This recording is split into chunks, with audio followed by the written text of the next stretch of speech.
નમસ્કાર, પ્રદેશ 24 ન્યૂઝની વિશેષ રજૂઆતમાં આપનું સ્વાગત છે. હું છું કુંજ.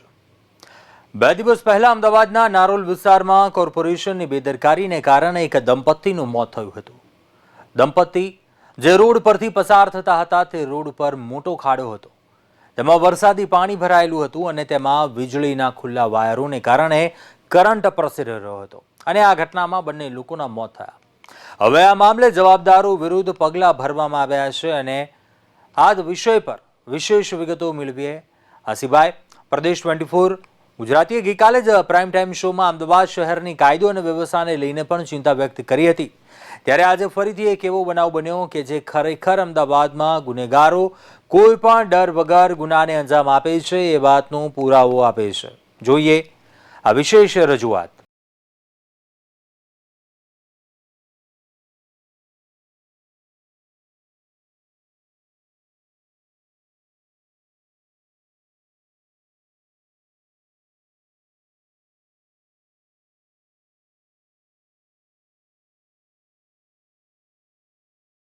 અમદાવાદના નારોલ વિસ્તારમાં વરસાદી પાણીમાં વીજ કરંટ લાગવાથી રાજન સિંગલ અને તેમની પત્ની અંકિતાનું કરુણ મોત થયું અને આ ઘટના 8 સપ્ટેમ્બર 2025ની રાત્રિએ મટન ગલીમાં બની, જ્યાં રસ્તા પરના ખાડામાં ભરાયેલા વરસાદી પાણીમાં વીજ વાયર ખુલ્લા હોવાને કારણે કરંટ ફેલાયો. નારોલ પોલીસે આ બેદરકારીના આરોપમાં 5 વ્યક્તિઓ સામે ફરિયાદ નોંધી છે અને તેમને પકડવા માટે તપાસ અને તૈયારીઓ શરૂ કરી છે. અમદાવાદના નારોલ વિસ્તારમાં મટનગલી રોડ પર કરંટ લાગવાથી દંપતીના કરુણ મોતને મામલે મોટી બેદરકારી બહાર આવી.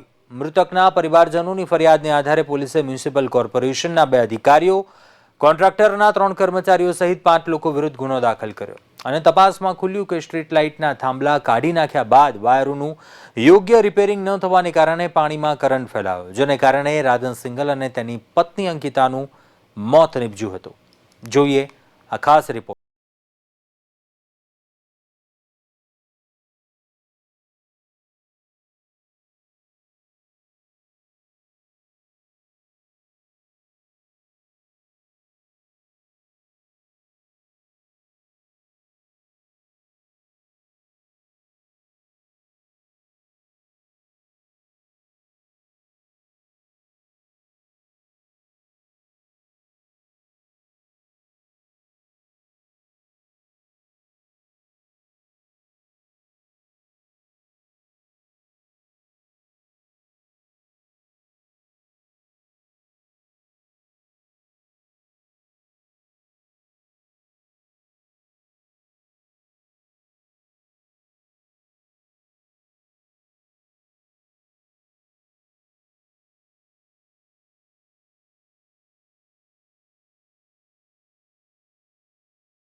ગઈ 8 સપ્ટેમ્બર 2025ના રોજ નારોલ પોલીસ સ્ટેશન વિસ્તારના મટન ગલીમાંથી એક્ટિવા લઈને પસાર થનાર દંપતીને રોડ ઉપર ખુલ્લા વાયરના કારણે કરંટ લાગવાથી મૃત્યુ થયેલું.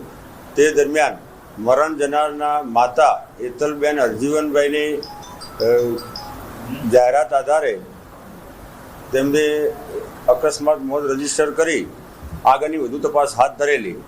તપાસ દરમિયાન નિષ્કાળજી બેદરકારી જણાઈ આવતા ગુનો રજીસ્ટર કરેલ છે BNS 106(2) મુજબ અને આગળ 5 આરોપીઓને હસ્તગત કરી વધુ તપાસ હાથ ધરી છે.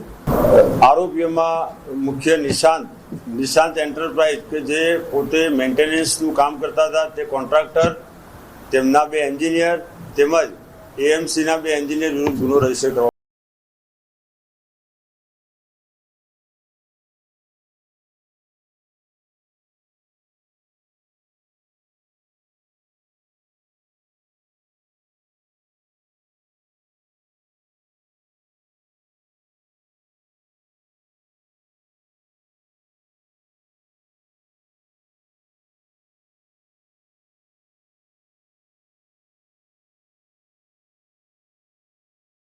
વિસ્તારમાં આવેલી જે મટન ગલી છે એ મટન ગલીમાં એક દંપતી રોડ પર જઈ રહ્યું હતું ત્યારે તેમને જે રોડ પર જે ખાડામાં ભરાયેલું પાણી હતું એ પાણીમાં કરંટ પસાર થતો હોવાને કારણે તેઓનું ત્યાં કરંટ લાગવાને કારણે ઘટના સ્થળે જ મોત થયું હતું. તેને કારણે જે કોર્પોરેશન અને જે ટોરેન્ટ તેઓના ઉપર પ્રશ્નો ઊભા થયા હતા. જેના કારણે પરિવાર દ્વારા જે ફરિયાદ નોંધવામાં આવી હતી, જેને લઈને પોલીસ દ્વારા અત્યાર સુધીમાં 5 લોકોની અટકાયત કરવામાં આવી છે. અત્યારે હાલ આપણે તેઓની માતા સાથે વાત કરીશું કે પોલીસ દ્વારા જે અત્યારે હાલ જે કાર્યવાહી કરવામાં આવી છે તેને લઈને તમે સંતોષ માનો છો? જે ટોરેન્ટવાળાને એ લોકોને અને મ્યુનિસિપાલિટીને જે નામ છે એ લોકોને મેઇન માણસોને લાવવાના છે. પોલીસ કામ કરે જ છે, પણ એમ પોલીસને એટલી વિનંતી છે કે જે મેઇન માણસ છે એમને તમને લાવો, બીજાને નહીં. આ જે 5 લોકોને અરેસ્ટ કર્યા છે એ કાયદેસર રીતે કર્યા છે કે પછી એમને એક મોહરો બનાવવામાં આવ્યો છે, શું કહેશો? અમે કાલે FIR કરી છે, પણ કોણ કોણ હતા એની તો અમને નથી ખબર ને.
અમદાવાદના અસલાલી પોલીસ સ્ટેશન વિસ્તારના ભાટ ગામમાં એક હૃદયદ્રાવક ઘટના બની, જ્યાં એક પતિએ પોતાની પત્નીની હત્યા કરી નાખી.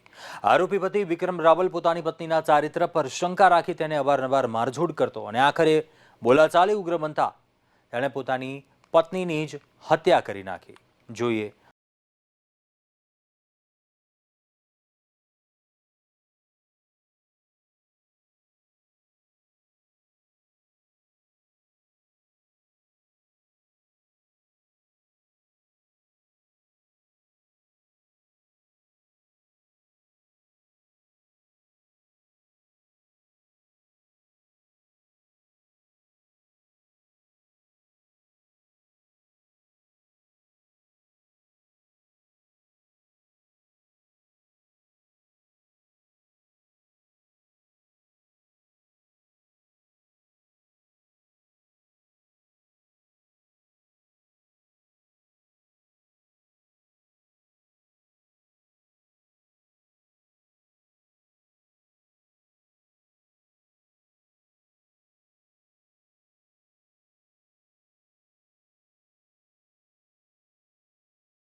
નવું જ તરકટ રચ્યું. આરોપી પતિએ પોલીસને ફોન કરીને જાણ કરી કે મારી પત્નીએ ગળે ફાંસો ખાઈને આત્મહત્યા કરી લીધી છે. પરંતુ પોલીસ જ્યારે ઘટના સ્થળે પહોંચી તો ત્યાં પરિસ્થિતિ કંઈક અલગ જ હતી. પોલીસે ઘટના સ્થળે જઈને સમગ્ર ઘટના જોઈ તો એક સમયે તો પોલીસ પણ ચોંકી ગઈ, કારણ કે મૃતદેહ નિવસ્ત્ર હાલતમાં હતો અને મૃતકના શરીર પર ઈજાના નિશાન હતા. આ પ્રકારનું કંઈ પણ સામાન્ય રીતે આત્મહત્યાના કેસમાં જોવા મળતું નથી. ત્યારે સમગ્ર સ્થિતિ જોઈને પોલીસને શંકા ગઈ કે આ આત્મહત્યા નથી, પરંતુ આ મહિલાની હત્યા કરવામાં આવી છે. આ બેબી જે બની નવસ્તી કરીને મારી નાખી, એ મારા નાના ભાઈની બેબી છે. એનું નામ પારુલબેન વિક્રમભાઈ જોડે પરણાયેલી છે. નવસ્તી કરીને મારી નાખી. કેટલો ટાઈમ થયો તો લગ્ન કર્યા 4-5 વર્ષ થયા. પ્રેમ લગ્ન કર્યા હતા. અમારો સમાજ હતો, અમે એને શીખાઈ લીધો. સમાજ અમે કોઈ કેસ બેસ કર્યો હતો. સમાજની રૂએ કે ભાઈ દીકરીને ગમે તો આપી દો, અમે આપી દીધી. પરમ દિવસે એને એક બાબો છે, એનું સિઝરિંગ કર્યું તો અમે અમારા ઘરે લઈ ગયા હતા. એને એમ કે ભાઈ આપણે ખવડાવી પીવું, એનું કોણ સેવા કરશે? તો એ 8 તારીખે આવા ભાદરવી પૂનમ તારીખે અમારે પીપળી તો અમે દર્શન કરાયા. દર્શન કરી અમે 8 તારીખે અહીંયા મોકલી, 11 તારીખે મારી નાખી.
કોઈની જિંદગીને પૂર્ણવિરામ આપી દેવાનો કોઈને અધિકાર નથી.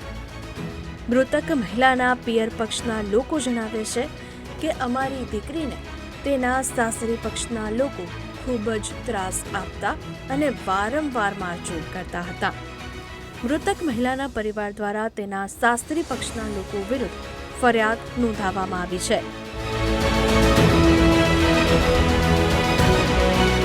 તારીખ 11નો રોજ આશરે બપોરે 2 વાગે 100 નંબરથી એક police station Aslali police station વર્દી આવે છે. જે અન્વયે સદર ગુનાના આરોપી અને મરણ જનારના પતિ વર્દી લખાવે છે કે મારા પત્નીએ ગળો ફાંસો ખાઈને આત્મહત્યા કરેલી. સદર બાબતે અસલાલી પોલીસ ઇન્સ્પેક્ટર સૌસટા સાહેબ અને તેની ટીમ દ્વારા જ્યારે ગુનાવાળી જગ્યા ઉપર જઈ અને તપાસ કરવામાં આવે છે ત્યારે જણાય આવે છે કે સદર ગુનાના કામે મરણ જનાર મહિલા પારુલબેન રાવળ છે એ નિર્વસ્ત્ર હાલતની અંદર એક ખાટલા ઉપર પડેલા છે અને મરણ જયેલ છે. પોલીસને સદર બાબતે શંકા જણાઈ આવતા ઝીણવટપૂર્વક તપાસ કરેલી છે અને તે બાબતથી જણાવે છે કે આ આત્મહત્યાનો બનાવ નથી, પરંતુ આ હત્યાનો બનાવ છે. જેથી કરી વિશેષ પૂછપરછ અને તપાસ કરતા સદર ગુનાના આરોપીને ધરપકડ કરી અને આગળની પ્રક્રિયા ધરવામાં આવે છે. પ્રાથમિક તપાસ કરતા જણાય આવે છે કે બંને પતિ અને પત્ની વચ્ચે આંતરિક ઘરકંકાસ જણાય આવે છે, પરંતુ પતિ દ્વારા અને સાસરિયા પક્ષ દ્વારા અને જણાવવામાં આવે છે કે સદર મહિલા છે, મરણ જનાર મહિલા છે પારુલબેન રાવળ, તેમની માનસિક સ્થિતિ ઠીક ન હતી. તે બાબતથી અવારનવાર ઘરમાં ઝઘડાઓ હતા અને તેમના મહિલાના પિયર પક્ષ દ્વારા એવું જણાવવામાં આવે છે કે મહિલા દ્વારા અવારનવાર સાસરિયા દ્વારા મારઝૂડ કરવામાં. સમાજમાં અવારનવાર બનતી આ પ્રકારની ઘટનાઓ આખા સમાજ માટે લાલબત્તી સમાન કિસ્સો છે. કોઈના ગુસ્સાનો ભોગ કોઈ બની જાય છે અને પાછળથી પરિવારના નિર્દોષ લોકોને આખી જિંદગી પારાવાર મુશ્કેલીઓ વેઠવાનો પારો આવે છે.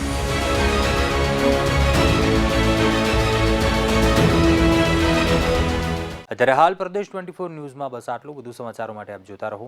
નમસ્કાર.